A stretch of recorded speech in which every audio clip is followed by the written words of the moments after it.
അല്ലാഹു സുബ്ഹാനഹു വ തആല മൂസാ നബി അലൈഹി സ്വലാത്തു വസ്സലാമിനോട് പറയുന്ന കാര്യം, മൂസേ, ഈ ദുൽഹിജ്ജയിലെ ആദ്യത്തെ 10 ലാ ഇലാഹ ഇല്ലല്ലാഹ് എന്ന് ചൊല്ലിയാൽ, മൻ ഖാല ലാ ഇലാഹ ഇല്ലല്ലാഹ് ഫീ ഹാദിഹിൽ അയ്യാമി മർറത്തൻ ലൗ ഉളിയത്തിസ് സമാവാതു സബ്ഉ വൽ അർളൂന സബ്ഉ ഫീ കഫത്തിൽ മീസാൻ വലാ ഇലാഹ ഇല്ലല്ലാഹ് ഫിൽ കഫത്തിൽ ഉഖ്റാ ലസഖലത് വറജഹത് ഹാദിഹിൽ മഖാല അലൈഹിൻ ജമീഅ. നിങ്ങളെന്താ വിചാരിച്ചത്? ഈ ദുൽഹിജ്ജയിലെ ആദ്യത്തെ 10 മനസ്സറിഞ്ഞ് നിഷ്കളങ്കമായി ഒരാൾ ലാ ഇലാഹ ഇല്ലല്ലാഹ് ചൊല്ലിയിട്ട് അത് ത്രാസിന്റെ ഒരു തട്ടിലും 7 ആകാശവും ഭൂമിയും ത്രാസിന്റെ മറ്റേ തട്ടിലും വെച്ചാൽ നിങ്ങൾക്കറിയോ, റജഹത ഹാദിഹിൽ മഖാല അലൈഹിൻ ജമീഅ, ആ 7 ആകാശങ്ങളെക്കാൾ 7 ഭൂമികളെക്കാൾ ഈ ലാ ഇലാഹ ഇല്ലല്ലാഹ്ക്കായിരിക്കും ഭാരമെന്ന് മൂസാ നബിക്ക് അല്ലാഹു വഹി അറിയിച്ചു എന്ന് മുത്ത് മുഹമ്മദ് മുസ്തഫ സല്ലല്ലാഹു അലൈഹി വസല്ലം. അപ്പൊ അതുകൊണ്ട് ഞാൻ എൻ്റെ പ്രിയപ്പെട്ടവരോട് ഓർമ്മപ്പെടുത്തുന്ന കാര്യം, നമുക്ക് ഇൻഷാ അല്ലാഹ് ഈ 10 ദിവസങ്ങളെ ആ നിലയിലൊക്കെ മനസ്സറിഞ്ഞൊന്ന് ഉപയോഗപ്പെടുത്താൻ ഇവിടുന്ന് പ്രതിജ്ഞയെടുക്കാം. അല്ലാഹു തൗഫീഖ് തരട്ടെ. എന്തൊക്കെയാ ചെയ്യേണ്ടത് ഞാൻ പറയട്ടെ? ഒന്ന് പ്രതികരിക്കും മനുഷ്യന്മാരെ, ഞാൻ പറയട്ടെ. 1, ഇന്ന് മുതൽ ദുൽഹിജ്ജ 10 വരെ എല്ലാ രാത്രിയിലും മഗ്രിബിന് ശേഷം വൽ ഫജ്രി വലയാലിൻ അശ്ർ എന്ന സൂറത്ത് ഒരു തവണയെങ്കിലും ഓതുക. കേട്ടോ? ഏതാ സൂറത്ത്? ഏതാണ് സൂറത്ത്? വൽ ഫജ്രി വലയാലിൻ അശ്ർ والشفع والوتر والليل إذا يسر هل في ذلك قسم لذي حجر ألم تر كيف فعل ربك بعاد إرم ذات العماد التي لم يخلق مثلها في البلاد وثمود الذين جابوا الصخر بالواد وفرعون ذي الأوتاد الذين طغوا في البلاد فأكثروا فيها الفساد فصب عليهم ربك صوت عذاب إن ربك لبالمرصاد എന്ന് തുടങ്ങി അതിന്റെ അവസാനം വരെ 30 ആയത്തുകളാണ് ആ സൂറത്തിലുള്ളത്. 1-2 മിനിറ്റ് കൊണ്ട് സുഖമായി ഓതി തീർക്കാം ഇൻഷാ അല്ലാഹ്. ചെയ്തൂടെ? ചെയ്യണ്ടേ? ചെയ്യണം. അല്ലാഹു തൗഫീഖ് തരട്ടെ. അത് ദുൽഹിജ്ജയിലെ 1-ന്റെ അന്ന് രാവ് മുതൽ ആ 10 വരെ ഇൻഷാ അല്ലാഹ് നമുക്ക് ഓതണം. അതിന് വലിയ പ്രാധാന്യമുണ്ട്. ദുൽഹിജ്ജയിലെ ആദ്യത്തെ 10ന്റെ ഫള് പറയുന്ന സൂറത്താണിത്. അല്ലാഹുവേ, നീ തൗഫീഖ് നൽകണമേ അല്ലാഹ്, ഭാഗ്യം നൽകണേ അല്ലാഹ്. അപ്പൊ അതുകൊണ്ട് മറക്കരുത് ഇൻഷാ അല്ലാഹ് ദുൽഹിജ്ജ ഈ 10 വരെ എല്ലാ രാത്രിയിലും വൽ ഫജ്രി വലയാലിൻ അശ്ർ എന്ന സൂറത്ത് നമുക്ക് ഓതാം. അല്ലാഹു വിധി നൽകട്ടെ, അല്ലാഹു തൗഫീഖ് നൽകട്ടെ. ഇനി അതിന്റെ ഫളായിലൊന്നും കൂടുതൽ ഞാൻ പറയുന്നില്ല, കാരണം കഴിഞ്ഞ ക്ലാസ്സിൽ മങ്കൂസ് മൗലീദ് മൊത്തം ചൊല്ലി വരാൻ പറഞ്ഞില്ലേ, അത് പലരും ചൊല്ലി വന്നിട്ടുണ്ട്. ഒരൽപ്പം അതൊന്ന് പാരായണം ചെയ്ത് കാലാവസ്ഥയുടെ എല്ലാ കെടുതികളിൽ നിന്നും മറ്റെല്ലാ ഷർറുകളിൽ നിന്നും അള്ളാഹുവിനോട് നമുക്കൊന്ന് ദുആ ചെയ്യേണ്ടതുണ്ട്. അള്ളാഹു തൗഫീഖ് നൽകട്ടെ, അള്ളാഹു തൗഫീഖ് നൽകട്ടെ.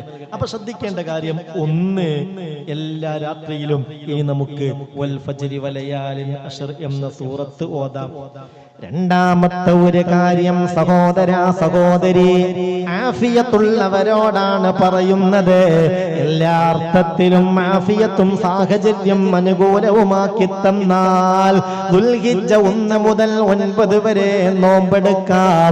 അല്ലാഹു തൗഫീഖ് നൽകട്ടെ.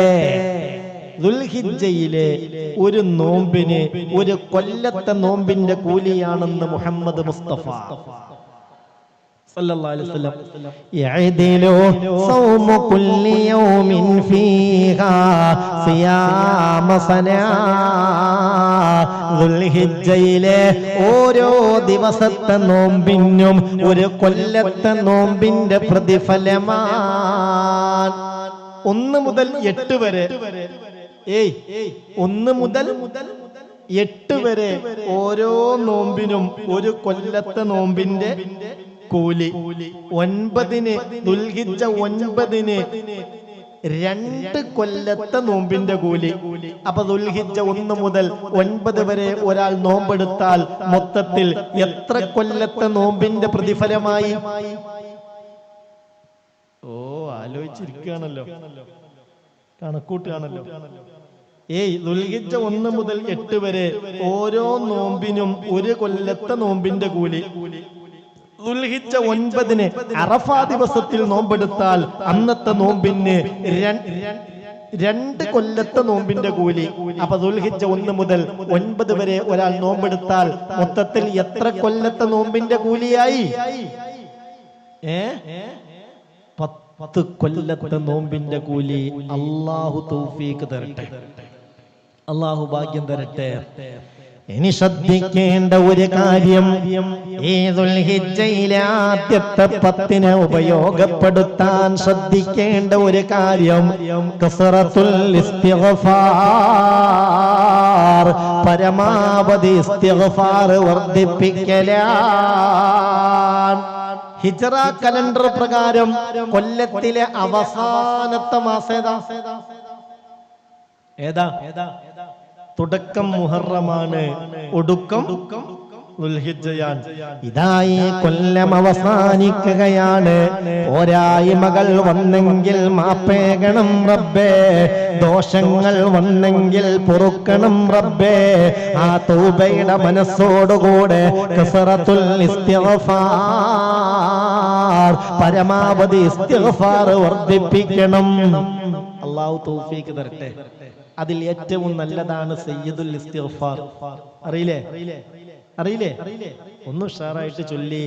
അല്ലാഹുമ്മ അൻത റബ്ബി ലാ ഇലാഹ ഇല്ലാ അൻത ഖലഖ്തനി വ അനാ അബ്ദുക വ അനാ അലാ അഹദിക വ വഅദിക മസ്തതഅതു അഊദു ബിക മിൻ ശർരി മാ സനഅതു അബൂഉ ലക ബിനിഅമതിക അലയ്യ വ അബൂഉ ബിദംബി ഫഗ്ഫിർ ലി ഫഇന്നഹു ലാ യഗ്ഫിറു الذنوب إلا أنت.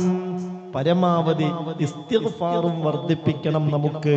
അല്ലാഹു വിധി നൽകട്ടെ, അല്ലാഹു തൗഫീഖ് നൽകട്ടെ. ശ്രദ്ധിക്കണില്ലേ? അതുപോലെ ചെയ്യേണ്ട പ്രധാനപ്പെട്ട ഒരു കാര്യം കസറത്തുസ് സ്വലാത്തി അലാ റസൂലില്ലാഹ്, ഹബീബായ നബിയുടെ മേൽ സ്വലാത്തുകൾ വർദ്ധിപ്പിക്കുക. സ്വലാത്തില്ലാതെ ഒരു ഇബാദത്തുമില്ല. എവിടെയും ഏത് ഇബാദത്തിന്റെയും കബൂലിയത്തിന് വളരെ പ്രധാനപ്പെട്ട സംഗതിയാണ് സ്വലാത്ത്. ആ സ്വലാത്തിൽ തന്നെ ഇബ്രാഹിമിയ സ്വലാത്ത് ചൊല്ലിയാൽ ഏറ്റവും അഫ്ളലായ സ്വലാത്തായി അല്ലാഹു തൗഫീഖ് നൽകട്ടെ. ആമീൻ പറയ. അല്ലാഹു തൗഫീഖ് നൽകട്ടെ. പരമാവധിയായ ഇബ്രാഹിമിയ സ്വലാത്ത് തന്നെ വർദ്ധിപ്പിക്കുക. അതോടൊപ്പം ഒരു കാര്യം കൂടെ പറയുകയാണ്, മുഅ്മിനെ ശ്രദ്ധിക്കണം. ഇതൊക്കെ അല്ലാഹുവിന്റെ അടുക്കൽ പ്രതിഫലം കിട്ടാൻ ഓർമ്മപ്പെടുത്തുന്ന കാര്യമാണ്.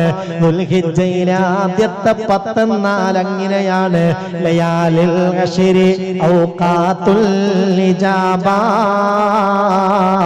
ഫബാദിർ റബ്ബതൻ തൽഹഖ് ثوابا ألا لا وقت للعمال فيه ثواب الخير أقرب للإصابة من أوقات الليالي العشر حقا فشمر واطلبا فيها الإنابة. എല്ലാ അർത്ഥത്തിലും അള്ളാഹുവിന്റെ അടുക്കൽ രക്ഷയ്ക്ക് വേണ്ടി ഈ ദുൽഹിജ്ജ 1 മുതൽ 10 വരെയുള്ള ദിവസങ്ങളെ ഉപയോഗപ്പെടുത്തണമെന്നല്ലേ പറഞ്ഞത്. അതുകൊണ്ടാണ് ഇതിങ്ങനെ ഓർമ്മപ്പെടുത്തുന്നത്. അള്ളാഹു തൗഫീഖ് തരട്ടെ. ഇനി ഒരു കാര്യം കൂടി പറയാം. ആ സൂറത്ത് ആലി ഇമ്രാൻ ഉണ്ടല്ലോ, സൂറത്ത് 1-ാമത്തെ സൂറത്ത് ഏതാ ഖുർആനിൽ? ബഖറ. ഫാത്തിഹ. 2-ാമത്തെ സൂറത്തോ ബഖറ. 3-ാമത്തെ സൂറത്ത് ആലി ഇമ്രാൻ. ഈ ആലി ഇമ്രാനിലെ 96, 97 ആയത്തുകൾ, ഈ 2 ആയത്തും പകലിൽ ഒരു തവണ ഓതിയിട്ട് ഹജ്ജിനും ഉംറക്കും തൗഫീഖിനു വേണ്ടി ദുആ ചെയ്യാം. ഹജ്ജും ഉംറയും ചെയ്തവരാണെങ്കിൽ അത് പൂർണ്ണമായും സ്വീകരിച്ചു കിട്ടാനും, ഇതുവരെ ചെയ്യാൻ ഭാഗ്യം കിട്ടാത്തവരാണെങ്കിൽ ആ ഭാഗ്യം കിട്ടാനും ദുആ ചെയ്യാം. മനസ്സിലായോ? ആലി ഇമ്രാൻ ഏതാണ് ആയത്ത്? 96, 97. ഇന്ന അവ്വല ബൈത്തിൻ വുളിഅ ലിന്നാസ് ലല്ലദീ ബിബക്കത മുബാറകൻ വഹുദൽ ലിൽആലമീൻ ഫീഹി ആയാതും ബയ്യിനാതും മഖാമു ഇബ്രാഹീം വമൻ ദഖലഹു കാന ആമിനാ വലില്ലാഹി അലന്നാസി ഹിജ്ജുൽ ബൈത്ത് മൻ ഇസ്തത്വാഅ ഇലൈഹി സബീലാ വമൻ കഫറ ഫഇന്നല്ലാഹ ഗനിയ്യുൻ അനിൽ ആലമീൻ. വിശദീകരണത്തിലേക്കൊന്നും ഞാൻ ഇപ്പൊ പോകണില്ല. ഈ ആലി ഇമ്രാനിലെ 96, 97 ആയത്തൊന്ന് എടുത്തിട്ട് അതൊന്ന് മനസ്സറിഞ്ഞോതിയിട്ട്, അല്ലാഹുവേ ഇതുവരെ കഅബ കാണാൻ തൗഫീഖ് കിട്ടിയിട്ടില്ല, ഹജ്ജിന് തൗഫീഖ് കിട്ടിയിട്ടില്ല, ഹജ്ജിനും ഉംറക്കും തൗഫീഖ് കിട്ടണേ എന്ന് മനസ്സറിഞ്ഞ് ദുആ ചെയ്യുക. ആഗ്രഹത്തോടു കൂടെ കാത്തിരിക്കുന്നവർ പലരുണ്ട്. ഇന്നും ഈ കൂട്ടത്തിൽ 2 ആളുകൾ വന്ന് എന്റെ കയ്യിൽ പാസ്പോർട്ട് ഏൽപ്പിച്ചു. കണ്ണ് നിറയാണ്, വരക്കാൻ പറഞ്ഞു. വലിയ പൂതി വെച്ചിട്ട് കുറെ കാലായി. മുഹറത്തിൽ ഉസ്താദ് ഉംറക്ക് പോകുന്നുണ്ടല്ലോ, ഞങ്ങളുണ്ട് കൂടെ എന്ന് പറഞ്ഞ് ദുആ ചെയ്യാൻ ഏൽപ്പിച്ചിട്ടുണ്ട്. അല്ലാഹുവേ നീ തൗഫീഖ് നൽകണേ റബ്ബേ. അല്ലാഹുവേ കുറ്റമറ്റ നിലയിൽ എന്തൊക്കെ റാഹത്താ ഹറം കൊണ്ട് നേടാനുണ്ടോ അതൊക്കെ നേടിയെടുക്കാൻ പറ്റുന്ന നിലയിൽ ഉംറ നിർവഹിക്കാനുള്ള തൗഫീഖ് നൽകണേ അല്ലാഹ്. നിയ്യത്ത് വെച്ചോളൂ എല്ലാവരും. ഈ 2 ആയത്തുകളും ഒന്ന് നല്ലോണം ഓതിയിട്ട് അതിന്റെ ഒക്കെ തൗഫീഖിന് വേണ്ടി ദുൽഹിജ്ജ 10 വരെ ദുആ ചെയ്യും ചെയ്യാ. അല്ലാഹു തൗഫീഖ് തരട്ടെ. ഇതൊക്കെ മറക്കുവോ? ഇതൊക്കെ ഇപ്പൊ കഴിയാത്ത കാര്യങ്ങളാണോ ഞാൻ പറയുന്നത്? ആണോ? അല്ല. നിങ്ങളിത് മനസ്സിലാക്കി വെക്കുക, നിങ്ങളിത് ചെയ്യുക. നിങ്ങൾക്ക് പറ്റാവുന്നവരോട് ഇതൊക്കെ പറഞ്ഞു കൊടുക്കുക. ഒരാളിലേക്കെങ്കിലും ഈ നന്മ എത്തിക്കിട്ടിയാൽ അൽഹംദുലില്ലാ. എത്ര വലിയ സൗഭാഗ്യമാണ് മുഅ്മിനെ. അതൊക്കെ അല്ലാഹു തൗഫീഖ് തരട്ടെ. പിന്നെ ഈ ദിവസത്തിന്റെ ഫളായിലിനെ കുറിച്ച് ഹബീബായ നബി തങ്ങൾ വിശദീകരിച്ചപ്പോൾ സഹാബികൾ മുത്തുനബിയോട് ഇങ്ങനെ ഒരു ചോദ്യം ചോദിക്കുന്നുണ്ട്. നബിയേ, നബിയേ, ഞങ്ങൾ കാര്യമായും വർദ്ധിപ്പിക്കേണ്ടത് എന്താണ്? എപ്പോഴും ശുഗലാകാൻ നല്ലത് ഏതാണ് നബിയേ? ഹാല ഹബീബിന്റെ മറുപടി ഫഅക്സിറൂ ഫീഹിന്ന മിനത് തസ്ബീഹി വത്തഹ്മീദ് والتهليل والتكبير سبحان الله والحمد لله ولا إله إلا الله والله أكبر. ഈ തസ്ബീഹ്, തഹ്മീദ്, തഹ്ലീൽ, തക്ബീർ, തസ്ബീഹ്, തഹ്മീദ്, തഹ്ലീൽ, തക്ബീർ ആവുന്നത്ര വർദ്ധിപ്പിക്കണേ, അത് നിങ്ങളെ രക്ഷപ്പെടുത്തുമേ എന്ന് ഖാല റസൂലുള്ളാഹി സ്വല്ലല്ലാഹു അലൈഹി വസല്ലം. അല്ലാഹു തൗഫീഖ് തരട്ടെ.